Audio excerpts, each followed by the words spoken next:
Welcome to another episode of A Sound Conversation. It's been a while since I put out an episode, and I don't want to bore you with all the reasons as to why, but the short version is that this podcast began to take time away from doing what I really love, which is making music. So I needed to pause and figure out a better system for being able to make these episodes and make music and keep my day job, maybe even have some fun, maybe rest, maybe even get some sleep.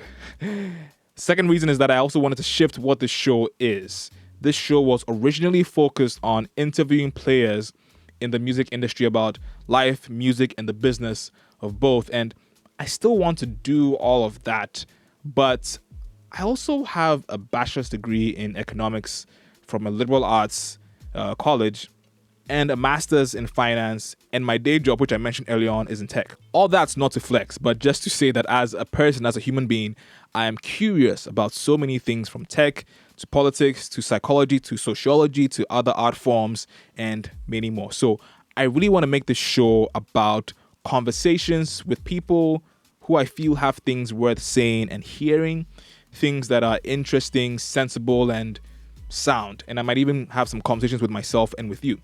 So that's where we're going. And I hope you stick with me on this journey. So all that being said, let's get right into today's episode. Today's guest is a dear friend, Professor Akosia Adomako Ampofo.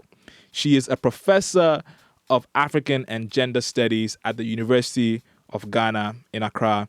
She's also an activist who has advocated for women's rights throughout her personal and professional life.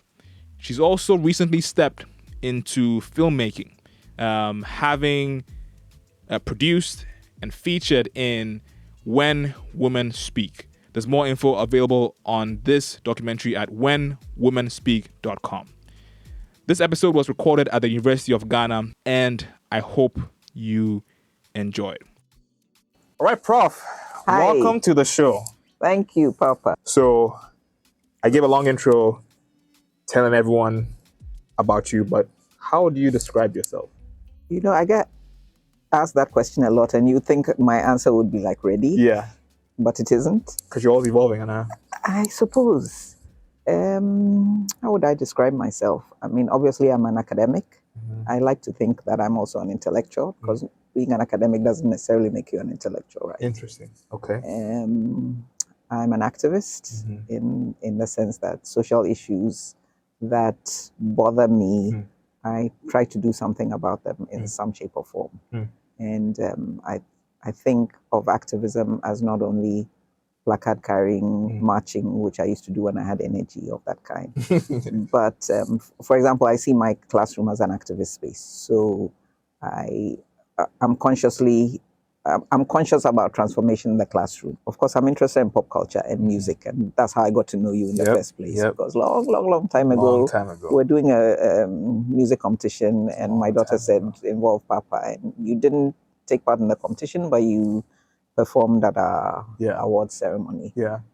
And the interest in pop culture, even though I come to it, I was going to say vicariously. Of course, I enjoy music and dancing and so on, but I come to it vicariously through young people and their knowledge. And then it makes me think of, obviously in today's world, more so how, music and art and performance is really where you can reach a wider audience. I'm also a Christian, and I'm a feminist. Okay. And so in many ways, the intersection of being an African Black woman activist who's also a Christian and a feminist, the intersection of those is not that common. And so I find that depending on where I am on the globe, there can be many of me, or there's just me. And so that also influences who I am and how I travel, and what surfaces most, at a particular moment in time, Your master status might change in exactly. modes, What am I what am I emphasizing Right. in that space? Right. What's a research question that is like commanding your attention right now? Oof. I mean, I'm working on this issue of masculinities, which is not new.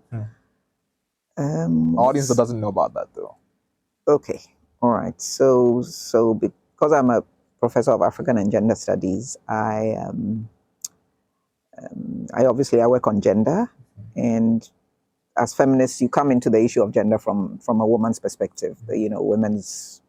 Women's getting the shorter end of the stick in the world, for want of a better word, and really what you want to do as a feminist is to make that better, to change it, to improve the lives of women and girls. But we always say gender is a social construct, and so you become a man, and you learn how to be a man or a woman in your social space, right? And unfortunately for all of us, the men have had the privilege and have used that to exploit consciously, or just enjoying their privilege. And women have been disadvantaged, but also other men have been disadvantaged by that. And they have also been, they've not only been disadvantaged because powerful men take the space and less powerful men are left out, but because there's a whole construction of what masculinity is. And you grow up, you're told you're a young man, you're a boy, and you have to be male this way, right? And there's a dominant way. And if you don't want to do it that way, then there's something wrong with you, right? So there are question marks on you, or you don't even try to fight it, but you find that you're uncomfortable with it. Some of it doesn't sit well with you. You'd like to do it differently, but you don't have the space or the permission, right? You don't give yourself the permission to do it differently.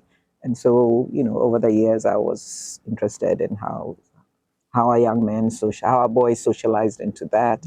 Are there some boys who resist it? And if they do, how do they resist it?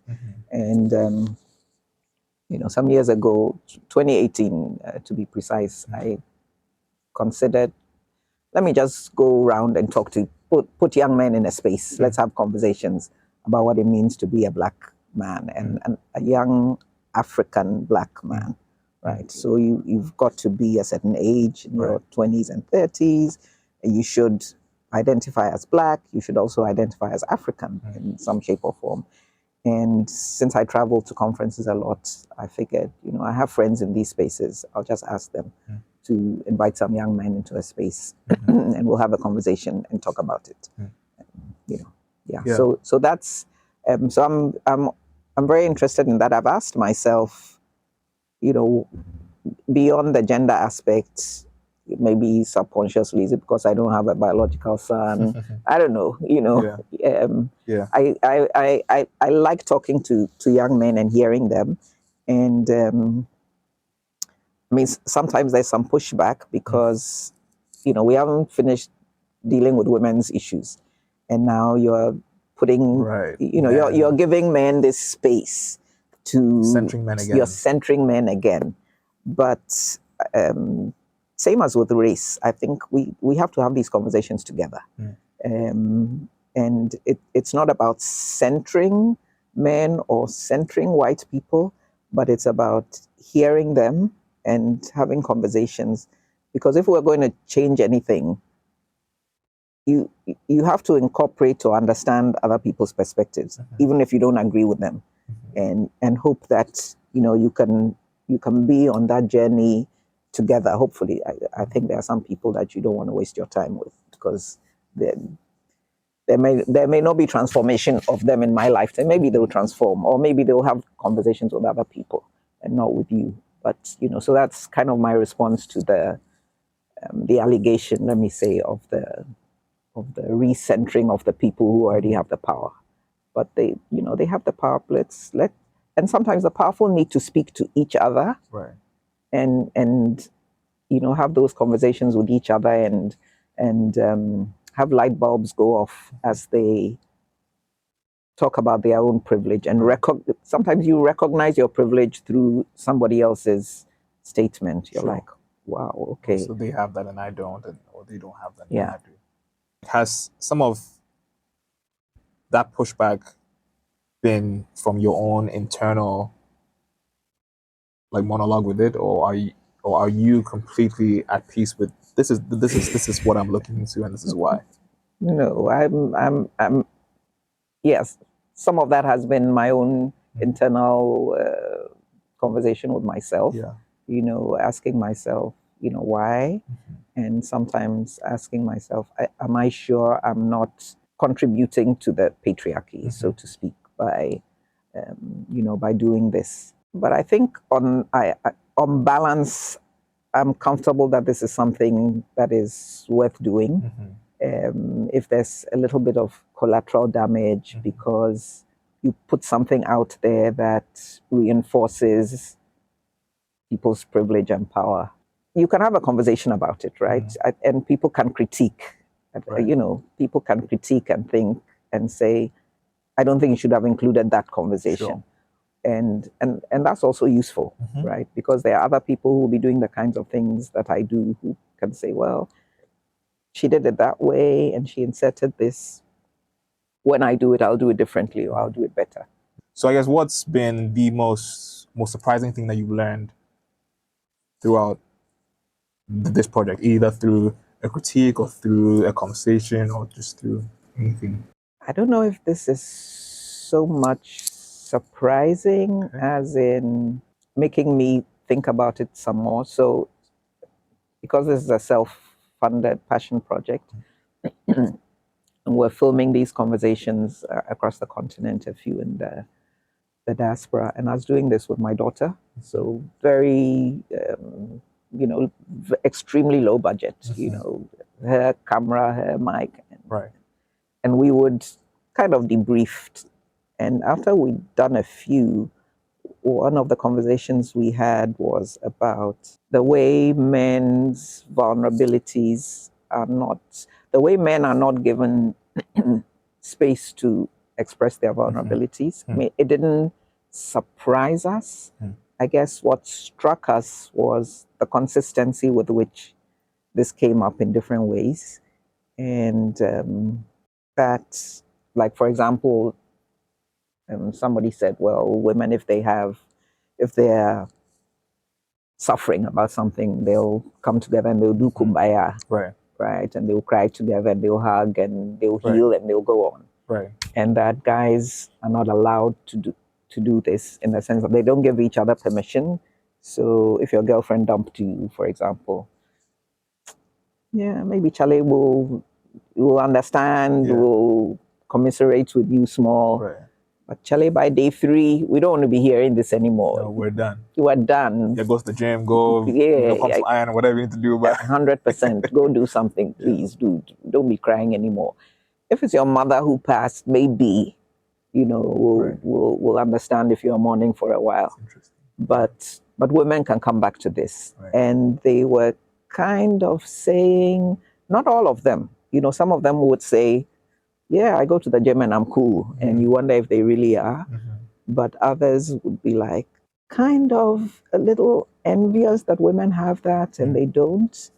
And so, and then it related to mental health. So then you're carrying around the stress. You're unemployed. It could be having been dumped, but you've lost your job. Or you're not getting into school, or the economic aspect of it that you're struggling. And as someone said in one of the conversations, a young woman who doesn't have a job is marryable, right? Somebody will marry her, because he'll look after her. But who's going to marry a man who doesn't have a job? I mean, maybe you marry him and he loses the job, but he doesn't have a job. Charlie, you, the woman, you're not marrying him. And her parents are saying, hell no, don't bring that boy here. You let him get the job, then he should come. And the stress of, in today's economy, I got to get a job, I got to get a job, I got to get a job. And you can't whinge about it too much, but it's weighing heavy on you. So, and when you go and see a therapist, that's also not great. You shouldn't be seeing a therapist. So Has that at all made you sympathetic? It does. It makes me quite sympathetic, and I think the critique from my daughter, for example, who has been going with me, is like, don't make these guys. They're not the victims, right? We understand that is a struggle, but understand them, be compassionate, but be careful that you don't enable them in their we are suffering kind of thing, right? So I guess how do you? I mean, that's what she's saying, but how are you responding to it, both as an academic and then also just as a human being? As an academic, I think it's important for that to be in the literature, for us to see that this is real. Yeah. You know, whether it's men who've put it on themselves, whatever, it's real, and we have to recognize it. And as an academic, anything as an academic who is socially conscious and interested in transformation, you have to understand things. Right. Whether you agree with them is a different thing. You've got to understand them before you can move, hopefully, to change. Right. But as a human being, I'm like, somebody's going through something. Yes, society has molded people in a certain way. So what can we do, to bring about healing? Because somebody's struggling with something. And we know that the mental health issues are deep. And some of the research does tell us that suicide rates among young men, Black men, are going up because of some of these pressures. So you'd have to be a wicked person not to, to feel compassion about it. But some of the things that are causing the pressure are like, seriously, all your friends have a certain car and you don't have it, and please, let's be real. But I'm being extreme here, Sure. but that's one side of it, yeah. We need to understand and really have conversations that can dismantle some of these notions of what it means to be a man, so that we can set people free to be who they want to be, basically.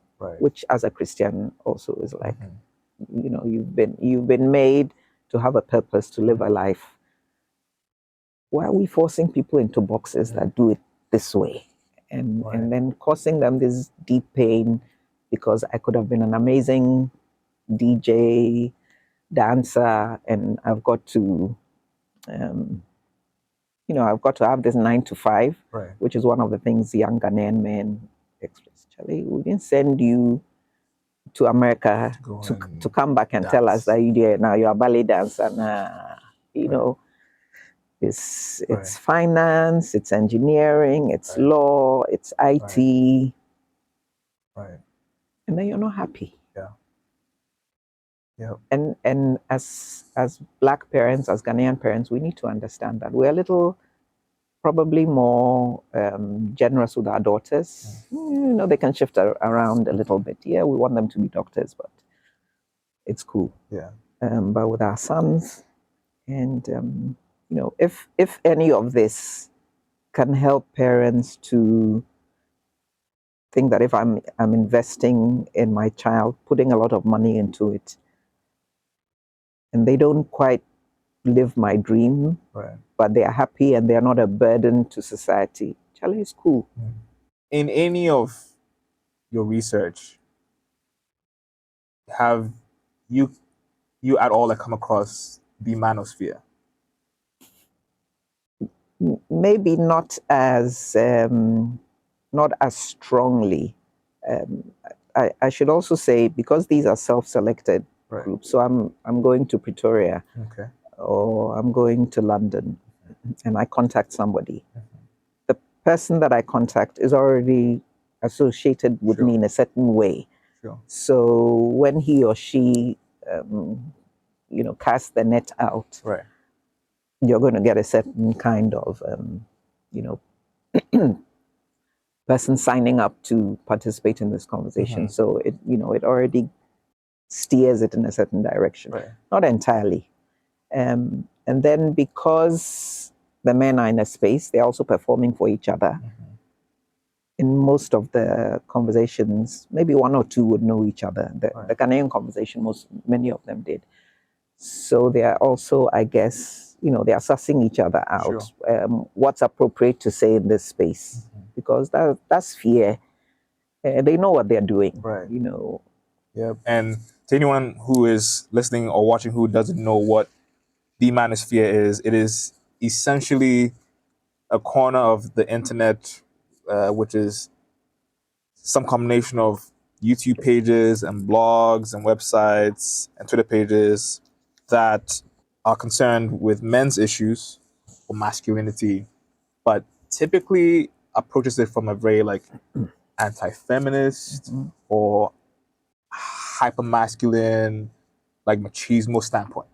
So what I have seen is that a lot of the issues that you're uncovering in these conversations, these are obviously some gaps or voids in many men's lives, and they are turning to the Manosphere for some direction, maybe even some level of comfort even. And so me personally, I think your project is very important as one exercise to maybe counter some of that, right? To say, hey, you can have some empathy and compassion from outside of that area. So anyway, that's why I asked if that was emerging at all in your research. Yeah, it did. So it didn't emerge overtly, and of course, when I introduce myself in the conversations, I say I'm a professor of African and gender studies. They know where I'm coming from. They are not going to fight with me overtly. But and the questions also guide the conversation. So, let me say that in some of the conversations, there were individuals I could imagine would inhabit the Manosphere, but they didn't confess it. Let me put it that way.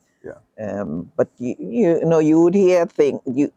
Some of the young men were more overtly, poor me. I'm suffering in this hard world.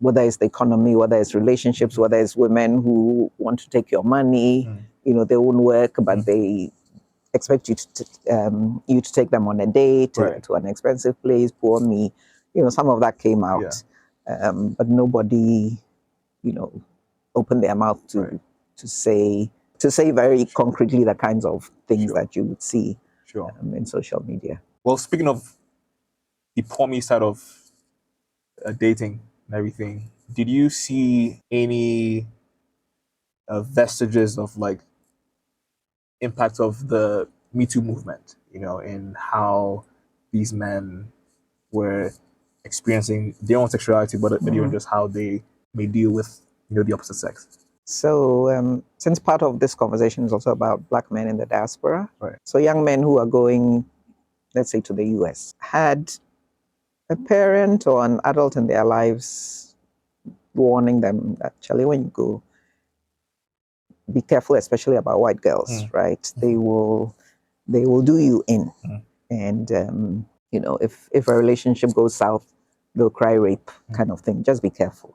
Would I say they bought into that? I think they, and I'm coming to the Me Too part, they recognize that in the diaspora, not just white women, but women who've been born and raised in that space, have a different understanding of the ways in which dating and coupling occurs. And so you've got to be conscious about your moves. But, not only in the diaspora, the conversation that we had in Accra, some of them said it had made them super cautious. And so now they're going to ask you every step of the way, can I hold your hand? Can I sit closer to you? Before we even start talking. Everything needs consent. Everything needs consent. Step. And Charlie, that's the way you guys want it. So that's the way you're going to get it. And if you are complaining, as one of them said, that now relationships are not spontaneous, they are boring. That's on you because, me, I don't want trouble. But they also, maybe this comes a bit to the poor me part, and I understand it. It's like if you've been accused, you can be cleaned up. If you've been falsely accused, I should say, not if you've been accused. If you've been falsely accused of some sexual impropriety, and then it turns out that either the woman had it in for you, or maybe it was inadvertent, she misunderstood or whatever, you can be cleaned up. Because even if anyone comes out to say you are innocent, Charlie, that story about you, is still out there. And some nervousness that the Metoo movement may have gone too far in some cases. And in those conversations, people raise stories of, oh, I know this guy, and you remember this person. And it turns out that actually it wasn't true. So you see, we are not just whinging, but there are instances where either inadvertently or some women are just bad, and they will tell the story about you because it's, whatever, it's what's the word, you had regrets about a relationship, so or a one night stand or a hookup, so I'm going to call it rape. Right. So as a woman and as a feminist, what do you think about all that? I think the Me Too movement was important. And as with all movements, when you are anxious for social justice, you may catch some innocent people inadvertently. It's collateral damage, I guess. Again, putting myself into the shoes of anyone who is innocent and accused of a crime, it pains me. But you think, well, that's what women go through a lot. Maybe not being accused of something, but being the expectations that are put on women, and they don't get an opportunity, haven't had opportunities to divest themselves of that. You guys are getting a small taste of it, just like when we're dealing with race issues. An innocent white person gets the blows because there's a group of racists who are misbehaving and they go and beat them up, and you happen to be in the mix. Kind of life happens, unfortunately. I understand when young men feel uncomfortable about this, but part of my response is, shall I go talk to your bros? Because they are the ones creating this problem for all of you. If they entered their relationships more mindfully, more conscious of the fact that, relationships between men and women, if you still go in there with your sense of entitlement, that's on the spectrum of we eventually get to non-consent. So talk to your guys, because you may not be doing it, but you're not calling them out when they do, and it allows that to continue. You understand women shouting about being abused, you're not doing it. Talk to the guys and change the culture. Help them to understand. If they don't understand that what they are doing is dangerous, help them to understand. And if they are the bad guys, out them. When people come in here and ask, who were the guys who were at the party who were likely to have been spiking the drinks, or that they were spiking the drinks, name them. So tell your bros. Yes, I will, in the next annual bros meeting, I'll make sure it's on the agenda. Thank you. We'll talk about it. So you hinted early on about how you see the classroom as your like space for activism, but I'm sure you've also had maybe some critique from someone who might say that maybe that's not enough, right? We need you out in the streets with us, and everything. So I guess, how are you like continuing to reconcile? I've done my street duty. You've been there. I've been there. I've done my street duty, but also classroom, yes, but also in my writing, even in writing for academic journals. I'll bring these things in. But let's be honest, how many people are reading the academic journals? Very few. So it's like what we're doing now. I think that is definitely, part of social activism. A blog post, an open opinion piece, things like that you hope will reach people, public lectures, and so on. My knees ain't that great for the marches, so so and digital media allow us to do that kind of thing, right? So and I think this is why I'm so interested in podcasts now, because I think, as you know much more than I do, people are listening to those.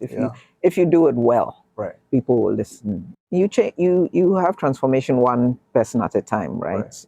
In the classroom, even it's not suddenly you go in and give a lecture and everybody's like, yay. No, it takes time, and you have to engage. You have to be willing to put in the time, to do the engagement. So I know that your research is mainly looking at Black masculinities. Was there a reason why you were looking at Black masculinities, maybe as like opposed to Asian, brown? Because it's my people, let me just say, these are my sons, if to put it crudely or simply, so that's my population of interest. It's Africans, Ghanaians, Black people is who I'm interested in, because that's where I live, and that's where when things are great, I appreciate it. When things are not so great, what can we do to change it? And for young men in the diaspora, you living in the US, that it's hard for a young Black man. Let's be real. We're not just doing victim. It's not just about police violence and so on. All the racial tropes, the expectations. It's hard, and to try and understand it. And for our children who go there, how can we better prepare them to live in that space safely, but also to live in that space generously, so that they are participating in the space. They are not just there getting their degree, moving on, coming home, surviving and thriving, but they are also leaving something in that environment that makes it better. If you were to make a playlist of music that captures the essence of this project and what you're driving at, which artist or artists would be on it? I mean, we talked about one of Blitz's albums, but it was you who directed me to it. Sure, but now you know it. Now I know it, and yes, it would be on there. And you may not think this quite fits, but your song Kukwa, it's not about masculinity, but it's about a young man moving away. This is you can tell me what your song is about. I think it's pretty straightforward, but it's a young man moving away, but his nuanced or complex relationship with his homeland. And because of the way in which right now there's a lot of I for left Ghana in the conversation, and people want to go, but there's still that nostalgia, and I don't want to go. And I think young men have a different relationship with leaving, because of what leaving means, a new life, coming back with all the resources to be a man. I would think of that song also. I don't know how. And that's the end of the playlist, everybody. That's all I was looking for. I was looking for that. I'm just kidding. That should be on there. The Sibisa song, "We Are Going." It's not about masculinities, but I think it allows us to talk about relationship to home and movement and all of that. And because of course these are men singing it. And I'm thinking there's some Stevie Wonder song, which I must have listened to in the last few days. That's great. That's all you need to say. Okay. Stevie Wonder. Who are your heroes? This is a question I ask, so my answer should have been ready. At the risk of sounding very cliche, as a Christian, Christ is my hero, in the sense that what I read about this person in Scripture is the kind of person I want to be. So, I want to be kind, I want to be understanding, forgiving, loving, patient, all of those things. And here's a person who faced difficult situations and had opportunities to say, get the hell out of my way, right? And responded with kindness and understanding. So, to that extent, yes. But to bring it down to human beings, there are a lot of senior sisters who have been very influential in my own growth. Different people who, because you are not going to get everything in one person, no, but different people who in different ways have socialized me, mentored me. Some people intellectually, others just in their generosity and kindness as human beings who, you look at them and you're like, wow. Yeah. This is somebody who is kind and generous and understanding. I'm sure they have their bad moments. People who have helped me to understand our own cultures and African history and politics better. Younger people as well, my students. There have been students who have, just by their generosity and I don't know. My mother-in-law always used to say something. I would say there's an amazing person, and she would say, "Obia enkasa fa o papa sem free me so." In other words, you've got to be a good person to attract good people. So assuring me that there's also something positive in me, right. Hence these great people in your life. But I have had some very good students, because sometimes colleagues are complaining about their students. And of course, we also pick our students. So, you see someone, I like to work with that student. Right. They are supportive, they energize you, they come with ideas, different ways of doing things, but are respectful, and you can see that they also appreciate you as a human being, and correct you gently. Sure. My children as well, they may not correct me quite as gently, but maybe I don't know whether with younger people whether role model is the word as much as an example of how to do things better. There have been, quite a lot of young people who have enabled me to, to think or do things differently. One more question before we move into a little game. How would you like to be remembered? You wanted to come do the show, so if you're issuing me, this is what you signed up for. How do I want to be remembered? I would certainly hope to be remembered as a decent human being. I didn't just come and collect some of the oxygen, move through life, was chilling. But, I made an impact in some of the spaces where I'm talking plenty. She's too known, always talking about something. Did some of that translate into improvement in somebody's life in any way? Whether just immediately somebody comes to tell you they are in a crisis and you help them out, whether it's money or whatever it is, whether it's counsel, or on a larger scale, national issues, global issues of concern that you didn't just talk about it, you kind of put your money where your mouth is, and sometimes perhaps at some personal risk. I mean, I don't think I've ever risked anything that massive. Sometimes people have said, hey, this thing you are doing, really? And then eventually it's like, you're cool, you're alive. You didn't, I'm not living in Syria, forgive me, no, Ukraine. I've never had to risk anything that huge. So in the safety of the spaces that I've inhabited, I would hope that people would think I had been willing to risk something so that things could be better for some people. And, that I call myself a feminist. People would say, yeah, she wasn't just talking it, she was.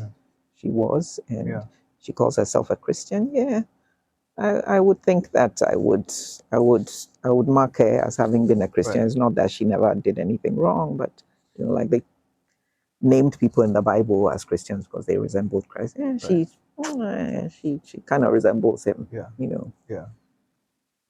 That's beautiful. And then leads me to actually, so I said that was the last question, but leads me to another question, which I had early on that I didn't ask, but now I'm like, I have to ask it. So you mentioned one of your heroes, in fact, the first hero as Christ, and you've mentioned a few different times how you are a Christian and a feminist. Which of those identities do you think supersedes? I mean, I argue that using the criteria, if we're checking, I would say Christ was a feminist. The person that walked it because of the spaces that he created for women. I mean, we can talk about talking to sex workers or prostitutes when nobody else would, allowing them to touch him, going to talk to women of questionable moral character and not shunning away. The way he treated the issue of the woman who was caught in adultery is like, guys, are you serious? She couldn't have been committing adultery with herself, right? There was somebody else there. Right. He doesn't put it that way, but it's like, okay, you got it. Yeah. So, I would argue, but maybe the issue is not him being a feminist, but being a person who cared that there should be social justice. And in the world that we live in, there are people who suffer from exclusion more than others. There will be the poor, there will be certain ethnic groups, certain religious groups, certain genders. We don't see sexuality issued discussed in the Bible in that way. But there are certain people who are more marginalized. Right. And those are the people that Christ was interested in. Right. So, to that extent, I could argue people have argued, some feminist theologians have argued that Jesus was a feminist. So to that, my Christian identity may not be as obvious or as, the one that I put out there as much as other identities I inhabit. But for me, it would be the most important, because I think if I do that properly, the rest will follow. Right. I will deal with all these issues of exclusion and marginalization because I care that people who are in these different categories enjoy a good quality of life, have peace of mind, are safe, because I care. And I care because my Christian faith tells me that that's the way that it should be. Right. I think if we were all doing it as we should, people would feel it. I may not have the knowledge. The fact that somebody is a good Christian doesn't mean they have the knowledge to understand the way in which certain ethnic or religious or gendered groups are marginalized. But at least they would be open to learn, right? And then once given the information, they'll be like, oh yeah, I see that that's an issue and I can do something about it. Beautiful. Thank you, Prof. So we're going to go into our game section. It's a little game called Overrated Underrated. I'll say a phrase or a word, and then you can simply respond overrated or underrated. If you care to elaborate on your response, you're free to do that, but no pressure. So the future is female. Overrated. Overrated because there will constantly be struggle for women to inhabit their rightful place, quote unquote. So I think overrated in the sense that for it to happen will be a very big struggle, but also overrated because I don't think the future should be anybody. The future should be all of us. And I don't think women are inherently better human beings than men are. I mean, goodness is not wired into our DNA, right? It's how we've had to deal with the world has probably made us more sensitive, compassionate, understanding in certain ways. So if you give unfettered power to anybody, we'll mess it up, right? In order to have a more fair and just world, it shouldn't be a female world, it shouldn't be a male world, it should be a human world. Are women kinder, more sensitive, better leaders? I think the research suggests, on balance, yes, because we cooperate more. But again, I think that's part of our socialization. And if the immediate future is female, it might be good for all of us. But what about 500 years later? Would women have learned to misuse power in the ways that men have? So that's the nuanced answer. Fascinating. All right. Next one, AI. I think AI is underrated in our part of the world. I think it's underrated both in terms of what it could do to enhance our lives, but also underrated in terms of the damage that it could do. And so we're not prepared. We're waiting for something to happen and be like, yay, that's amazing. But other people are miles ahead of us. So we've not prepared to exploit it in the ways that could benefit us, whether it's in medicine or managing traffic on our streets or whatever it is. But also underrated from the perspective of ethics. Are we thinking about what it means for some artificial being, of course, designed by a human being, to determine how things should or can be? Are we thinking about what it means for us as human beings? How much might we be taking out of social relations as a result of AI? We need to be ahead of it, both ethically in terms of creating the rules and the laws, but also protecting ourselves so that the core human relationships survive. Right. The third one, academia. Hey, you are bad because we're talking about academia this morning. You want to put me on the spot. I think overrated. And maybe as an academic, I shouldn't say that. But the moment that we are in, there's so much learning that you can do outside of the formal academic space. Right. If you had said intellectual, I would say my answer might be different. But the academy as an institution, unless we seriously rethink, we'll work ourselves out of a job in the future. Because if you're going into the academy for knowledge, you can get that knowledge out there. Right. If you're a serious person, you don't need me as the professor. I can help you to facilitate or guide you. But if you're serious, you don't need me. Right. If you need that piece of paper just for a job, that will change too as people are looking for the skills. Right. And the skills are not just the technical skills, but also the thinking skills. Right. And a lot of young people are doing that outside of the academy. They may be in the academy either as lecturers or as students, but they are doing a lot of the thinking and creativity outside of the academy. Right.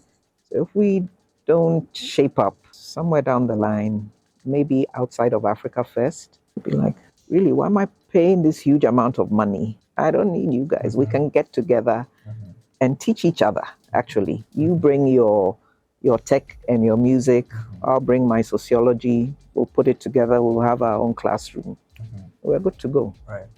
The last one, Professor Akosia Ampofo. Oh, my... You. Wow. Overrated in the sense that, once there's professor in front of your name and you've been talking left, right, and center, people think you have something to say and you might not. It's easy to reach for Akosia because it's kind of low-hanging fruit. And there's so many other people who have that, but you've not seen them. So, overrated to that extent. Maybe underrated in the sense that as a Black African woman, in a number of spaces, you are like, whatever. And yet, Black women, African women, together, maybe not so much individually, but together, have achieved so much, to change their societies. So to kind of be dismissive about a Black woman, and especially an academic, like I ask for academics, what do they really do? They sit in the classroom, ivory tower, they are not doing much. But we do a lot. That is not necessarily counted. It may not be counted because you're doing it in collective, so individuals don't always stand out. And we do a lot that is not necessarily measured. The care work, the support of students that male academics don't have as much time for. So you are really investing in your students in ways that nurture them. Those kinds of things are often, underrated. And maybe at the personal level, coming back to my faith, people don't pay a lot of store by religion.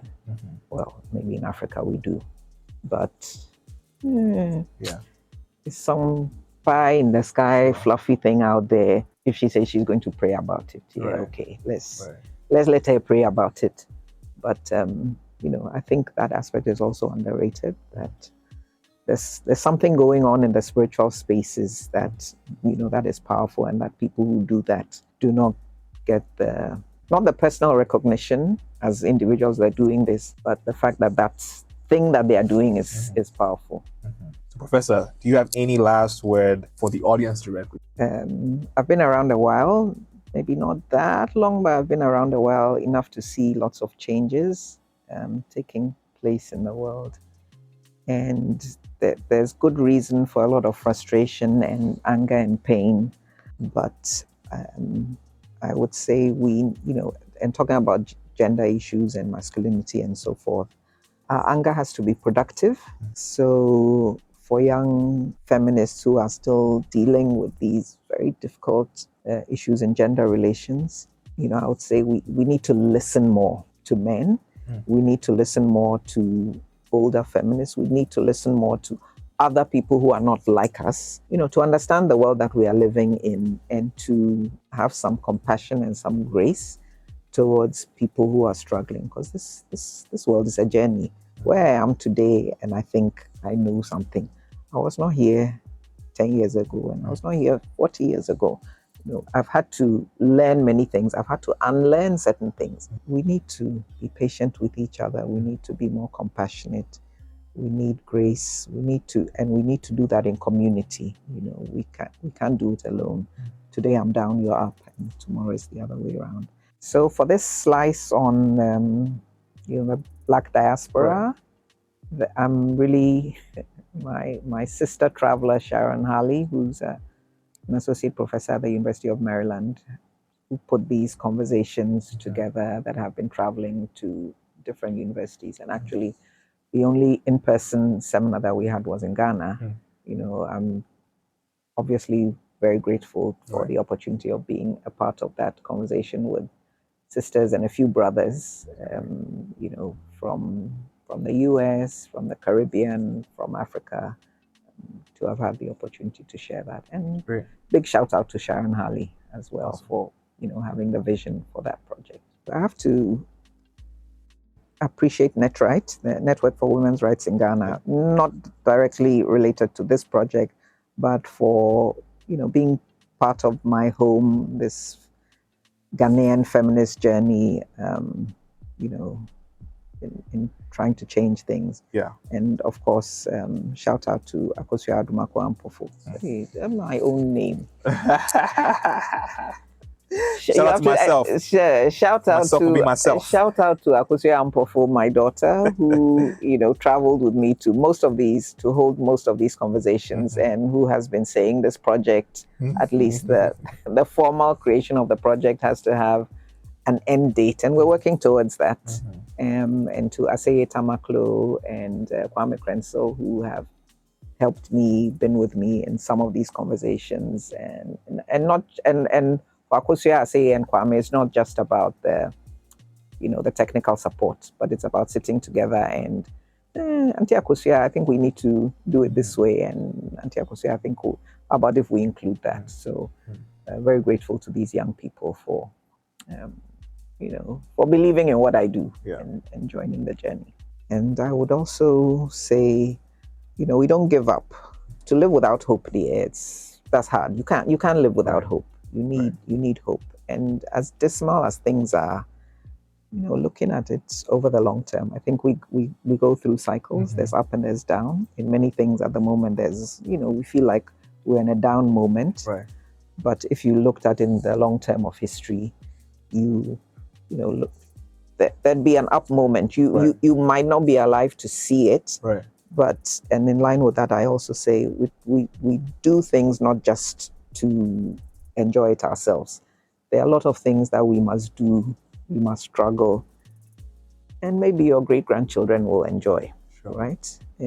Because some people also struggled for us to enjoy. They didn't live to see Ghana gain independence, for example. Right. They didn't live to see the end of slavery, but they were part of the struggle. They were part of the struggle. And so we have to think in the long term and do. It's hard because you feel like, and because politics is in 4-year, 8-year, 5-year cycles, you think, you're going to do something and politicians will change. Politicians, first of all, are not coming to save us anyway, right? So we have to do for the long haul and think about doing things today and continuing tomorrow that might, that might bear fruit down the road. And of course, thanks to you, because it's always a pleasure doing business with you, Papa. Okay. And I like what you do, obviously, which is why I attach myself. Thank you. Thank you. To wish you well in all of that, for the reach of what you do to keep expanding, and for you to get the feedback that it is expanding, because sometimes the work that you do has a wide reach, but you don't get to hear it. You don't know. Yeah, you don't know. And so, I want you to get the feedback that, you are hitting here and there, and it's making a difference. I appreciate that. Anything else to share at all? Hey, maybe I can talk. You can talk. Academics, we like talking. Keep going. And the older you get, the more you talk. But it's fine. I think we're good.